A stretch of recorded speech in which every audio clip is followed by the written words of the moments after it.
Hola, espero que todos estén bien. Me llamo Jesús Delgado, Jesse Delgado. Y hoy tengo el privilegio de darles el mensaje.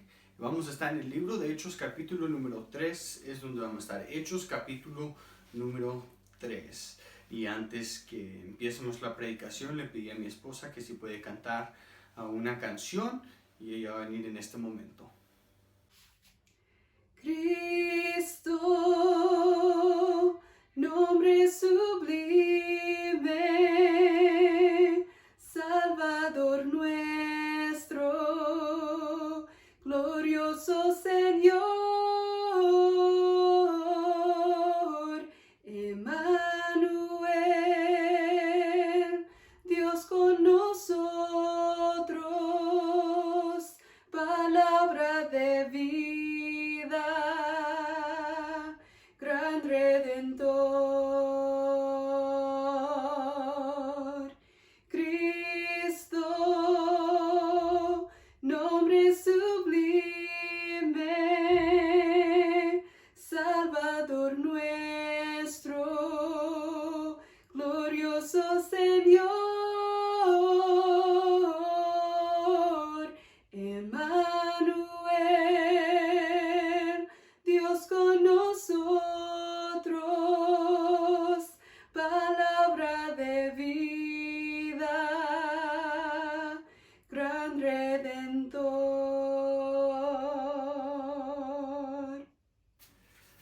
Hola, Hechos capítulo número 3 es donde vamos a estar. Este mensaje es parte de un sermón que está predicando Pedro.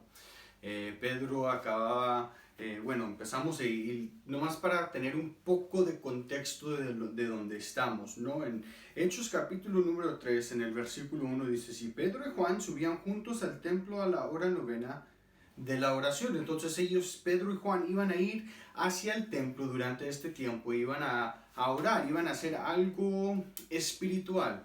Y cuando iban ahí, vieron a una persona, a un cojo que estaba ahí y lo sanaron. Un milagro, algo impresionante, el primer milagro que tenemos acá de los apóstoles para nosotros en el libro de Hechos. Y la verdad que fue algo impresionante y eso es ese es el escenario que pasa y lo que viene pasando, si pueden ver ahí en el versículo 11 es donde vamos a empezar y vamos a arrancar hacia adelante. 11 dice, y teniendo asidos el hombre que fue sanado, los tenía agarrados, asido a Pedro y a Juan, el cojo que había sido sanado. Todo el pueblo atónito concurrió a ellos al pórtico que se llama de Salomón. Entonces, ahí él los agarra y los tiene y quiere estar con ellos. Y Pedro y Juan ven que se está juntando una multitud. Versículo 12, vean lo que dice. Viendo esto, Pedro respondió al pueblo, varones israelitas, ¿por qué os maravilláis de esto? ¿Por qué ponéis los ojos en nosotros? Como si por nuestro poder o piedad hubiésemos hecho andar a este. Entonces ahí lo que está pasando, ¿no? Pedro y Juan acaban de hacer esta curación o sanación. Y este hombre, un milagro, toda su vida no podía caminar y ahora, por lo que Dios hizo por medio de los apóstoles, lo sana. Y la gente que estaba ahí en el templo entonces se ponen confundidos queriendo saber qué es lo que acaba de pasar y siguen a Pedro y a Juan. Y cuando siguen a Pedro y a Juan, Pedro les responde y le dice, pero ¿por qué están maravillados como si por nuestro poder o nuestra piedad hicimos esto? Sabiendo que no era su poder y no era su piedad, Pedro arranca una predicación dirigiendo a la gente hacia Jesús. Y el título de este mensaje es esto: ¿quién es este Jesús? ¿Quién es este Jesús? Es una pregunta que todo el mundo tiene que contestar, sea en este tiempo, mientras todavía tenemos aliento en nuestros pulmones, sea en este tiempo o sea el día que nos muéramos y estemos en la presencia de Dios. ¿Quién es este Jesús? Y dentro de este mensaje unas cosas impresionantes nos da Pedro para poder aclarar quién es este Jesús. Y espero que tú que estás escuchando, que pongas atención porque es una pregunta esencial que tenemos que contestar. Bueno, Vamos a orar y seguimos adelante con el mensaje. Dios, te damos gracias por todos los que están escuchando. Te ruego que por favor tú bendigas tu mensaje, tu palabra, y Dios, que hables a los corazones de los que estén atentos. Padre, que tu Espíritu Santo de una manera poderosa haga cosas claras para ellos. Y si alguien no te conoce como Salvador, no tiene ese asunto de la eternidad, que puedan contestarlo correctamente. Dios, ayúdalos en este momento a entender su necesidad de arrepentirse y ser convertidos. Dios, ayúdame, te ruego que me des las palabras, el vocabulario para poder comunicar. Guíame mis pensamientos para poder de la mejor manera efectivamente presentar quién es este Jesús. Dios, te doy gracias por tu amor. En nombre de Cristo Jesús, amén. ¿Quién es este Jesús? Jesús o Jesucristo o Cristo Jesús tiene muchos nombres, muchos títulos. Señor, Rey de Reyes, Señor de Señores, ¿verdad? Simplemente Jesús o Cristo Jesús, ¿verdad? Y hay muchos nombres, y dentro del pasaje vamos a ver unos cuantos nombres. Algo interesante para nosotros, los nombres son algo medio casual, no le ponemos muchos pensamientos a los nombres, quizás a los apoyos sí, ¿verdad? A alguien que le dicen güera o morena es porque están medio güerita o medio morenita, ¿no? O así, a los apoyos sí, pero los nombres en un tiempo tenían más significado que lo que tienen hoy, o por decir los títulos, ¿no? Estaba estudiando un poco y empecé a ver que los apellidos antes tenían más significancia de lo que tienen hoy. Los apellidos eran más que nada para poder saber cuál era ese Juan. No nomás era Juan 1 y Juan 2, era Juan del Bosque o Juan de la Valle, ¿verdad? Eran dos, y el apellido o ese segundo nombre les ayuda a saber de dónde venía esa gente, o características que podrían, para que no fueran todos así el mismo nombre, para poder diferenciar. Mi apellido es Delgado. Entonces, en un tiempo, el apellido Delgado era una manera de describir las características de los bisabuelos, y hace muchos años quizás eran delgados y por eso se llamaban Delgados, pero ahora gracias a Dios no tiene que ver nada de eso y puedo estar gordito y todavía tener el apellido Delgado, ¿verdad? Para nosotros no significan mucho, pero los nombres acá que nos dan de Jesús nos ayuda a aclarar de una manera específica quién es este Jesús, ¿verdad?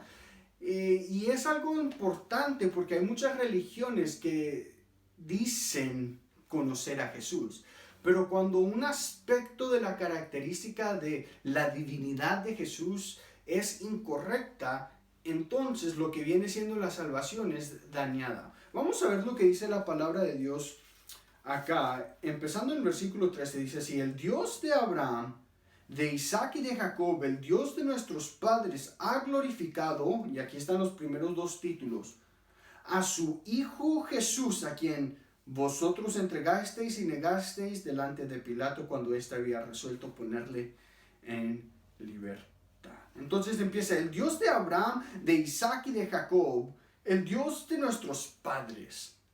Acuérdense, Pedro era un judío, hablándole a estos varones israelitas, como dice el versículo anterior. Y entonces Abraham, Isaac y Jacob, ese Dios que estuvo con ellos, que les habló hace 2000 años del tiempo que estaría hablando ahí Pedro, hace 4000 años de nosotros. Ese mismo Dios que fue el Dios de Abraham, de Isaac, ese es el mismo Dios que glorificó a su Hijo Jesús. Entonces el primer título que tenemos es Hijo, y de manera de extensión, Hijo de Dios. Esa palabra puede ser traducida a siervo, porque en el Antiguo Testamento Dios había llamado a su siervo, le dice así, y que su siervo iba a hacer su obra. Si fuéramos a Isaías 52, del versículo 13 adelante, del Isaías 53, habla del siervo sufriente.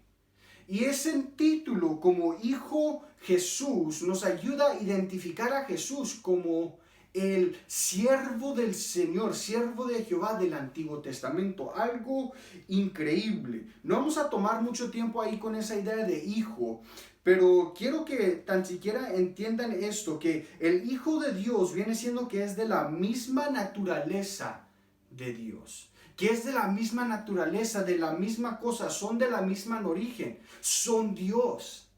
Y el segundo título que tenemos ahí es Jesús. Jesús. Quizás un nombre que ya estamos tan acostumbrados que perdemos la hermosura de ese nombre de Jesús. Jesús viene del nombre de Josué, transliteración, ¿verdad? Por decir, a ver, ¿cómo podríamos explicar esto, verdad? Un nombre como, por ejemplo, en inglés y en español, ¿verdad? Josué es Josué, pero en inglés es Joshua. Se escriben diferentes, son las mismas personas, pero se usan diferentes letras. Y eso es lo que pasaba, en el nombre hebreo era Josué. Y cuando se cambió, el idioma se empezó a hacerse más griego, se hizo entonces a un diferente nombre, pero ese mismo nombre tiene el mismo significado. Y el significado del nombre Jesús es Jehová es salvación. Entonces, dentro del nombre de Jesús, no nomás es un nombre así como Jesús, es más que nada que Dios está diciendo Jehová es mi salvación. Si por favor pueden ir a Mateo capítulo 1, versículo 19. Mateo capítulo 1, versículo 19. Mateo capítulo 1, versículo 19, empieza así, pero quiero que vamos, 19, Josué su marido, como era justo y no quería infamarla, quiso dejarla secretamente, hablando de, ¿verdad? José y María, que María estaba embarazada y él estaba medio asustado, confundido, ¿qué está pasando?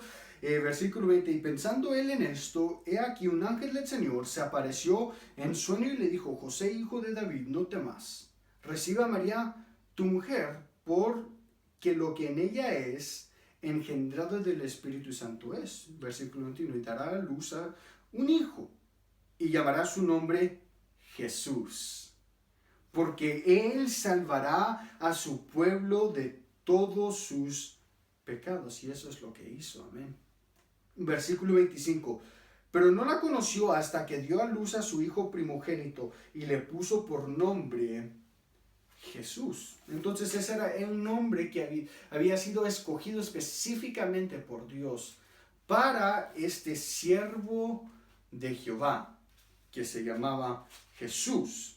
Los títulos de Jesús nos conectan a todos los títulos de Jehová, de Dios, en el Antiguo Testamento. Entonces seguimos ahí al versículo 14, vean lo que dice, 13. El Dios de Abraham, de Isaac y de Jacob, el Dios de nuestros padres ha glorificado a su Hijo Jesús. ¿A quién? Dice así, a quien vosotros entregasteis y negasteis. Lo entregaron y lo negaron. Y dice así, delante de Pilato, cuando éste había resuelto ponerle en libertad. Increíble lo que pasó ahí en esa situación. Podríamos tomar el tiempo, pero después estaríamos acá unas 2 horas. Pero traen a Jesús delante de Pilato. Y Pilato pues no sabía qué hacer. Y empiezan a acusar a Jesús, pero Pilato dice que no había hallado nada mal en este hombre.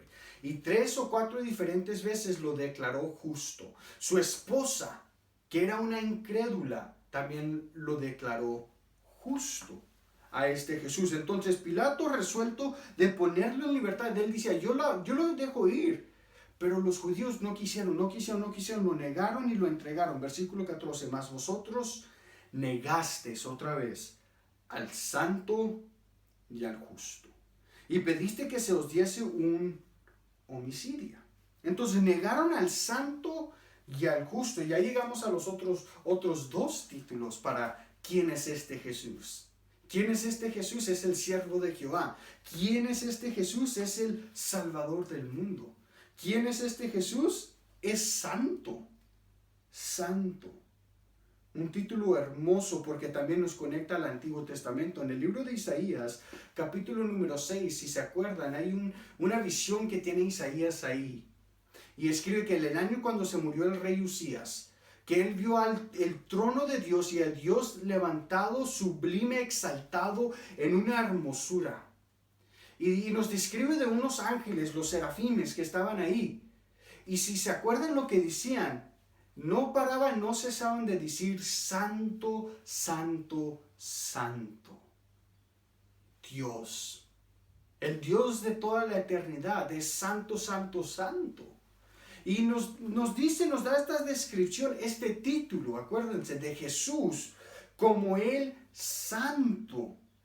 Qué hermoso que nuestro Salvador era santo, perfecto, separado para la obra de Dios como el siervo que había escogido. En el Nuevo Testamento, en el libro de Apocalipsis, a este sí pueden ir por favor, Apocalipsis capítulo 4, el último libro del Nuevo Testamento, dice así en el capítulo número 4, esa misma idea de un trono que estaba ahí en el cielo. Y nos habla en el versículo 8 dice: y los 4 seres vivientes tenían cada uno 6 alas, y alrededor y por dentro estaban llenos de ojos, y no cesaban día y noche de decir: santo, santo, santo, es el Señor Dios Todopoderoso, el que era, el que es y el que ha de venir. El Dios que está sentado en el trono, el Todopoderoso, es santo, santo, santo. El Señor, quien es Jehová, quien es Jesús. Entonces, ¿quién es este Jesús? Es santo. Y vean el otro título que nos da. El versículo 15 de Hechos otra vez, capítulo 3. Hechos capítulo 3, versículo 14 dice: mas vosotros negasteis al santo y al justo, y pediste que se os diese un homicidio. Entonces es santo, pero no nomás es santo, es justo. Si se acuerdan lo que habíamos dicho, que Pilato lo había declarado 3 diferentes veces ya justo. ¿Qué es justo? Perfecto, recto, sin pecado. Y eso es como la Biblia nos describe a este Jesús, que él era justo, perfecto. Una de las contradicciones dentro de la Biblia, y no contradicciones tratando de decir que la Biblia no puede ser creída, pero contradicciones en que no se entiende que por qué pasaría así, es que hicieron un intercambio, entregaron al justo, quien era Jesús, que muriera por un homicidio o un injusto. Dice: y pediste que se os diese un homicidio. Entregaron al justo por el injusto. Primera de Pedro capítulo número 3 nos dice así: porque esa misma cosa pasó para nuestra salvación, para nuestra redención. En el capítulo 3 versículo 18 de Primera de Pedro: porque también Cristo padeció una sola vez por los pecados, el justo por los injustos, para llevarnos a Dios, siendo a la verdad muerto en la carne, pero vivificado en el Espíritu. El justo fue entregado por los injustos. ¿Quiénes somos los injustos? Nosotros, toda la humanidad. Dios, Jesús, el justo, el Hijo de Dios, quien es santo, quien es justo, se entregó a sí mismo por nosotros los injustos. Que Él sufrió por nosotros, Él murió por nosotros, las llagas que fueron puestas en Él, la sangre, la corona de espinas que fue enterrada en su cabeza, la sangre que derramó, fue por nosotros los injustos. La palabra de Dios nos dice en Romanos 6:23, porque la paga del pecado es muerte. Entonces, cada vez que yo peco y que tú pecas, aumentamos una deuda que ese pago, esa paga es la muerte o la eternidad en un infierno literal. Pero por la gracia de Dios, Dios envió a su Hijo, nacido de mujer y nacido bajo la ley, para redimir a nosotros los injustos, para pagar esa deuda que yo y que tú tenemos que pagar si no conocemos a este Jesús. Entonces entregaron al santo y al justo y pidieron que se hiciese un homicidio. Algo increíble hicieron estos judíos. Regresando al libro de Hechos, y dice así, en el versículo 15. Voy a leer el 14 y el 15 otra vez. Mas vosotros negasteis al santo y al justo y pediste que se os diese un homicidio. Y matasteis al autor de la vida, a quien Dios ha resucitado de los muertos, de los cuales nosotros somos testigos. Al autor de la vida. Esa palabra que se usa para autor es usada unas cuantas diferentes veces en el Nuevo Testamento. Y quiero que veamos unos ejemplos de eso porque nos da poquita de luz a esta idea de qué significa ser esto el autor. Ahí en Hechos capítulo 5:31 dice así. Usa esa misma palabra, pero la usan diferente. A este, versículo 31, capítulo 5 de Hechos, a este Dios ha exaltado con su diestra y aquí está, príncipe. Entonces esa palabra que vemos para autor de vida es usada y la cambian a príncipe esta vez. Ahora quiero que vayan a Hebreos capítulo número 2. Hebreos capítulo número 2. Que ahí es donde vemos otro ejemplo, otra instancia de esta palabra. Hebreos capítulo número 2 en el versículo 10 dice así. Porque convenía aquel por cuya causa son todas las cosas y por quien todas las cosas subsisten, que habiendo de llevar muchos hijos a la gloria, perfeccionase por aflicciones aquí está, autor de la salvación de ellos. Entonces tenemos al autor de la vida, lo tenemos por príncipe y acá lo tenemos por autor de la salvación. Y la última vez, Hebreos capítulo 12 ahí, Hebreos capítulo número 12, en el versículo 2, puesto los ojos en Jesús, el autor y consumador de la fe. Entonces tenemos a Jesús, a este Jesús, como el autor de la vida, lo tenemos como el príncipe, lo tenemos como el autor de la salvación y de la fe. Él es el autor, en otras palabras, porque Él es el autor de la vida o el autor, el arquitecto de todo lo que viene siendo la existencia del universo y de cada humano.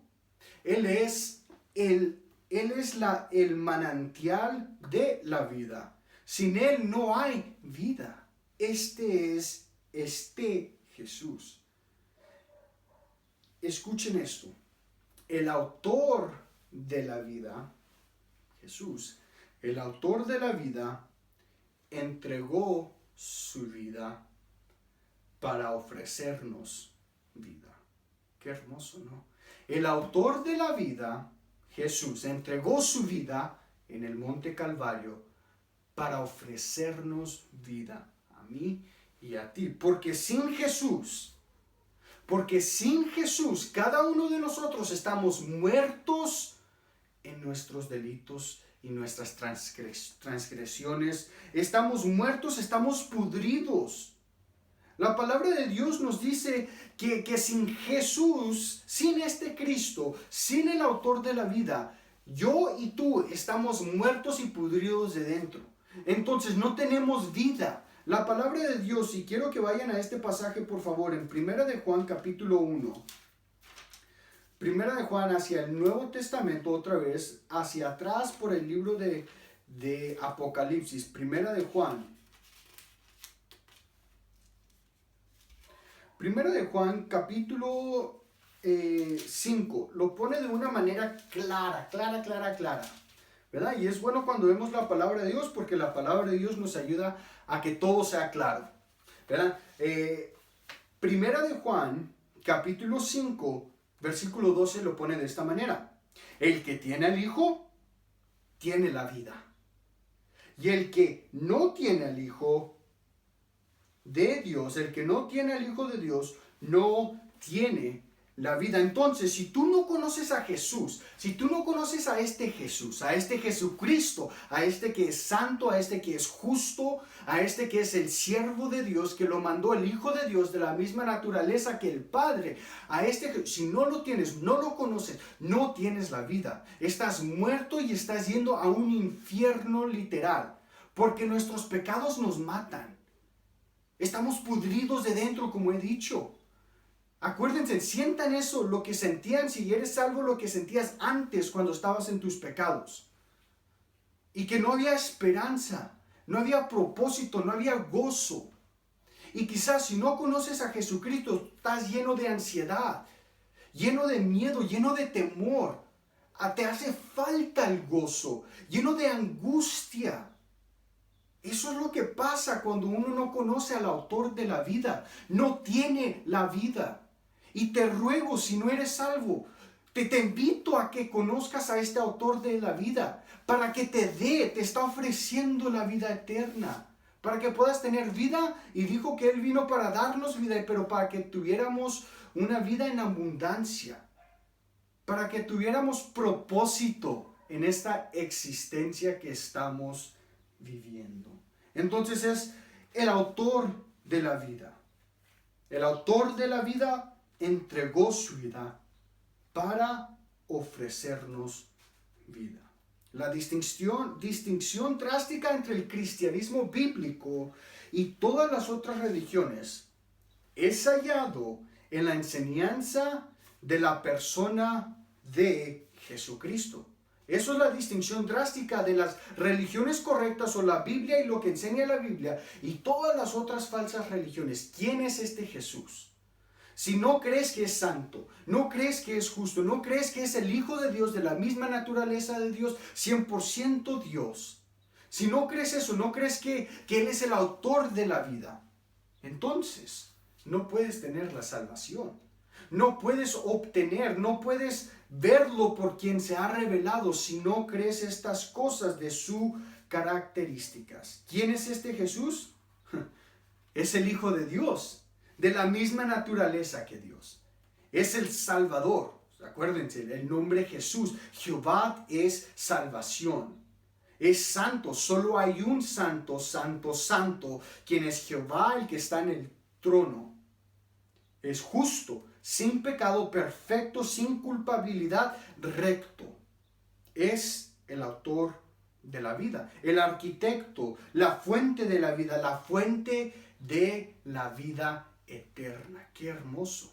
¡Qué hermoso! ¿Quién es este Jesús? Es todo lo que necesitamos. Regresando al libro de Hechos, y ya estamos llegando hacia las últimas partes de este mensaje. Hechos capítulo número 3. Dice así. En el versículo, vamos a leer el versículo 15 otra vez. Y matasteis al autor de la vida, este Jesús. Pero vean lo que dice: a quien Dios ha resucitado de los muertos, de lo cual nosotros somos testigos. ¿Saben lo hermoso? Que la muerte no lo pudo detener, porque es el autor de la vida. La muerte no lo pudo detener. ¿Por qué? Porque Él es el arquitecto de la fuente de la vida. Él tiene todo el poder para ser el que diseñó la vida. Por eso la muerte no lo pudo detener. Y resucitó una vez más para vivir hoy.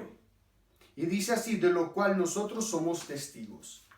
Pedro testificando de que Jesús había resucitado, ¿verdad? Y lo había visto y lo manejó, lo tocó, lo vieron, comieron con Él. Después de su resurrección estuvo con ellos 40 días. Pero nosotros, yo, hoy te testifico, no he visto a Jesús, pero yo sé que Él vive. Él vive, Él vive. Hoy vive el Salvador, dice la canción. Él vive dentro de mi corazón. Él vive, yo lo he sentido. Pero las emociones y esto y lo otro. Bueno, he visto cómo ha resucitado las vidas muertas. Personas que estaban en pecado, en las drogas, en el alcohol, con ansiedad, en depresión, listos para cometer suicidio, para matarse. he visto cómo cambia y transforma las vidas. Así es como sé que Él vive. Y si nunca has aceptado a Jesucristo y no lo conoces, Él te quiere resucitar. Estás muerto. Él te quiere dar la vida para que nazcas de nuevo, como dice la palabra de Dios. Para que tengas propósito, para que puedas vivir con alegría y gozo. Y para que tú también puedas ser testigo que Él vive. Como Pedro, bueno, quizás un poco diferente, pero como todos los que hemos testificado desde este momento adelante. Porque Dios, Jesús, este autor de la vida, está vivo hoy. Versículo 17. Mas vosotros, hermanos, sé que por ignorancia lo habéis hecho, como también vuestros gobernantes. Qué interesante, ¿no? Dice Pedro esto. Ahora, hermanos, yo sé que lo que hicieron, el entregarlo, el matarlo, lo que hicieron, lo hicieron por ignorancia. Qué increíble, ¿no? Lo hicieron porque no tenían toda la información, no entendían quizás. Como los gobernantes. ¿Quiénes son los gobernantes? Pilato y Herodes, como vemos en los evangelios, que lo rechazaron. Sé que lo hicieron por ignorancia, dice.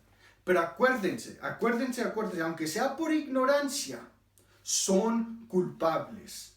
El no saber quién es Cristo, el rechazar su deidad a propósito o por ignorancia, no excusa la culpabilidad de la humanidad. Lo leo otra vez. El no saber quién es Cristo, el rechazar su deidad a propósito o por ignorancia, no excusa la culpabilidad de la humanidad. Si a propósito o por accidente, por ignorancia, están rechazando a Jesucristo, de todos modos vamos a tener que dar cuentas delante de este Dios. La palabra de este Jesús, la palabra de Dios nos dice en Filipenses 2, versículo 9 al 11. Ustedes nomás pueden escuchar este.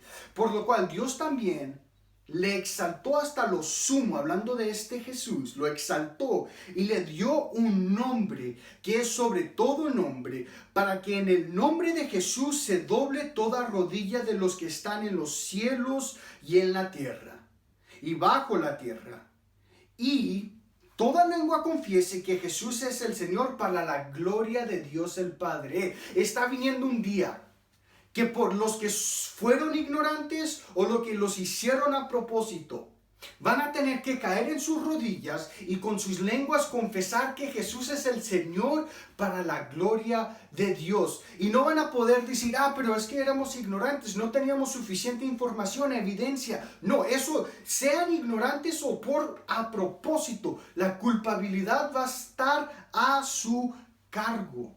Y te invito, no seas uno de esos que rechaza a Jesús a propósito, porque si sí lo eres, eso no te va a excusar.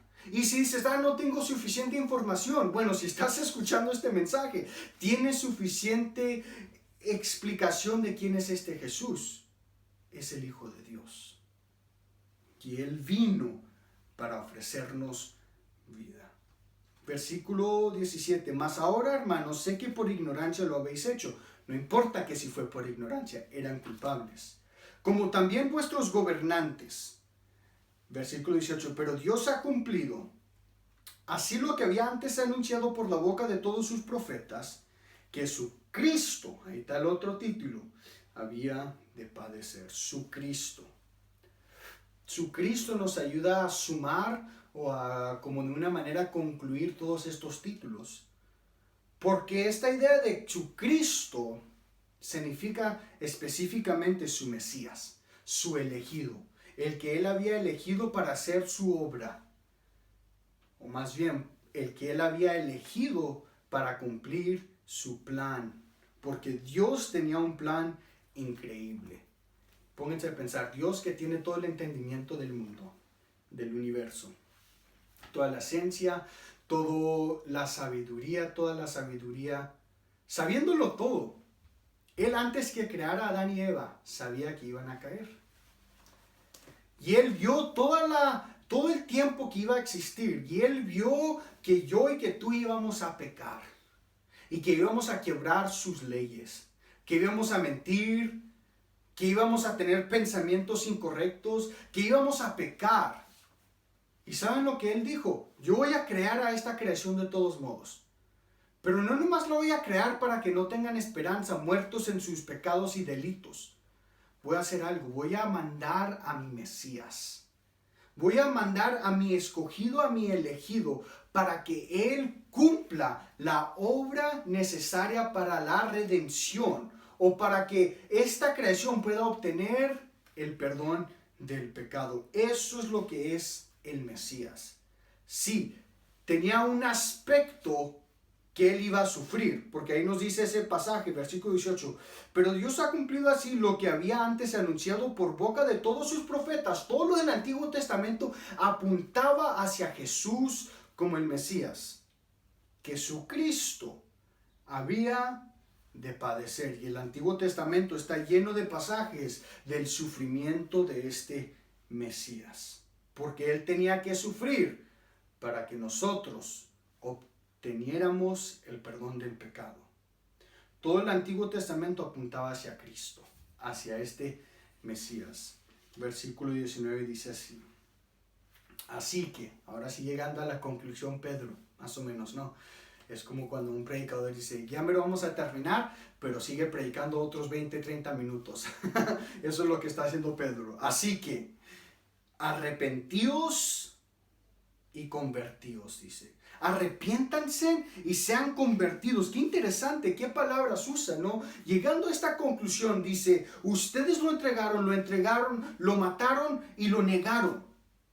Y ahora, llegando a esta conclusión, ¿quién es este Jesús?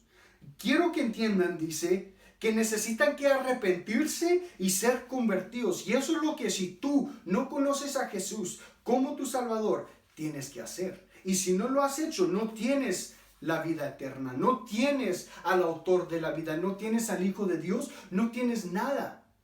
Como yo estaba antes, estás pudrido. Y yo, por la gracia de Dios, hace 6, 7 años, yo me arrodillé y acepté, me arrepentí y fui convertido por la gracia de Dios, por el Espíritu de Dios, y fui transformado, y ahora por la gracia de Dios me ha dado la vida eterna.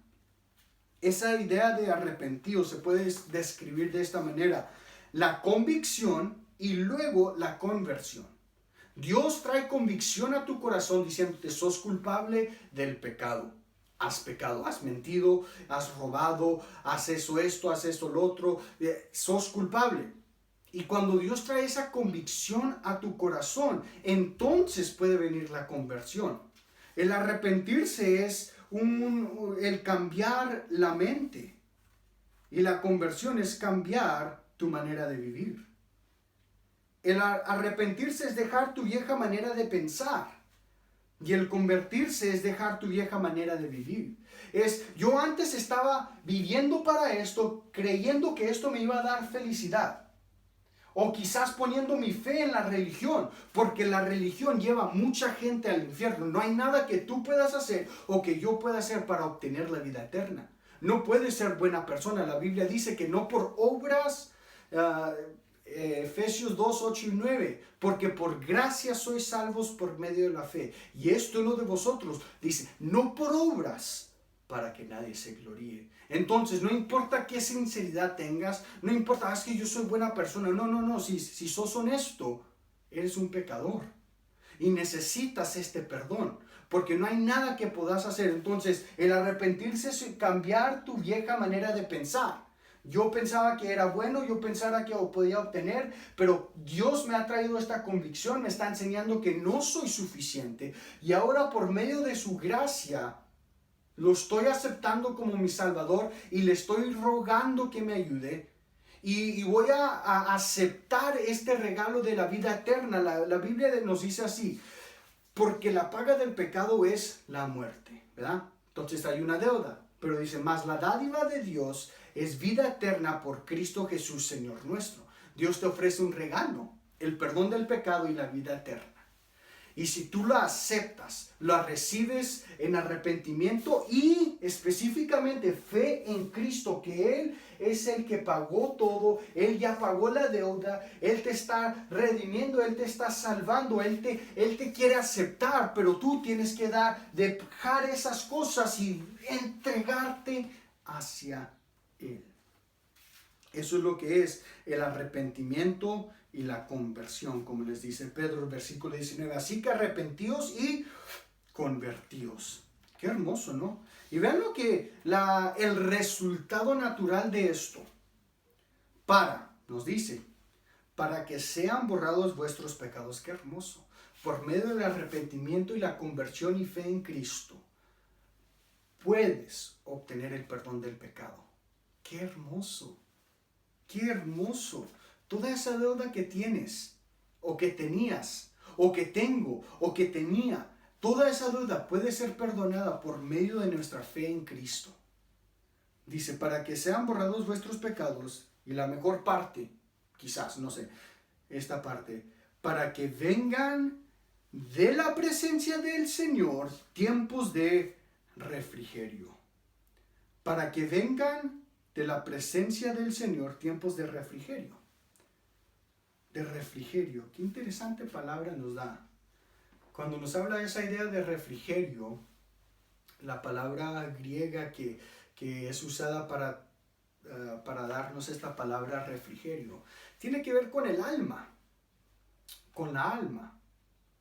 Una alma que necesita alivio. Porque sin Cristo, todavía muerto en tus pecados, yendo a un infierno literal. Acuérdense, el infierno es un lugar. Y es donde vas a estar toda la eternidad si no te arrepientes y no pones tu fe en Cristo. Una alma sin Cristo, muerta, está angustiada. Acuérdense, si eres salvo, acuérdate cómo estabas antes. Antes de Cristo, angustiado, sin paz, desesperado, no sabiendo cómo ibas a hacer esto, lo otro, y gastando la plata, no sabiendo cómo ibas a llegar a eso, lo otro. Tomabas y nunca hallabas felicidad. Un alma angustiada. La única cosa, la única persona que le puede dar alivio a tu alma angustiada es Jesús, es este Jesús. Él es el alivio para la alma angustiada. Él da paz a un corazón turbado. Él da vida eterna a un pecador culpable. ¡Qué hermoso! Este Jesús nos ofrece todo eso. Dice, para que vengan de la presencia del Señor tiempos de refrigerio. Y un versículo que no leímos en este pasaje, el versículo 16, dice así.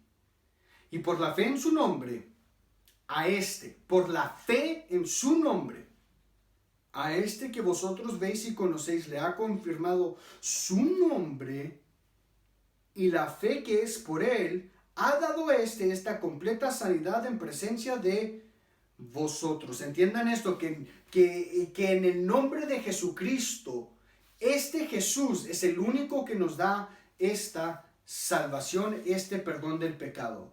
Vayan ahí en el libro de Hechos capítulo número 4, en el versículo 12 nos dice así: en ningún otro hay salvación, porque no hay otro nombre bajo el cielo dado a los hombres en que podamos ser salvos. Solo por medio de Jesús podemos obtener la salvación. La salvación en Cristo Jesús es la única cosa que producirá alivio a la alma angustiada, paz al corazón turbado y vida eterna a un pecador culpable. ¿Quién es este Jesús?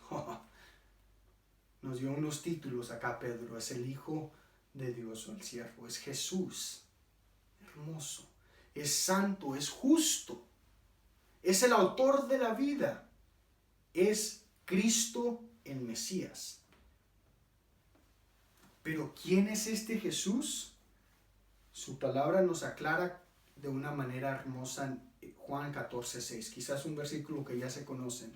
Jesús les dijo, yo soy el camino, el único camino al cielo. No hay otros caminos, no hay otras religiones, no hay otras opciones. Solo Jesús. Yo soy el camino, y dice así, y la verdad. No todas las otras religiones son la verdad, desafortunadamente. Cristo ha dicho, esta es la única manera. Yo soy suficiente, soy la única opción. Yo soy el camino y la verdad y la vida. Nadie viene al Padre sino por mí. Si no tienes al Hijo de Dios, no tienes la vida eterna, no tienes la vida. ¿Quién es este Jesús? Es muchas cosas. Pero lo que Él quiere ser es tu Salvador. Porque si no lo conoces, no tienes la vida eterna. Y si no tienes la vida eterna, hay un infierno literal. Él quiere ser tu Salvador. Y si no lo aceptas como tu Salvador, un día va a ser tu juez. Y es un juez justo, que repaga los pecados de los humanos. Espero que tomes la decisión de recibir a este Jesús.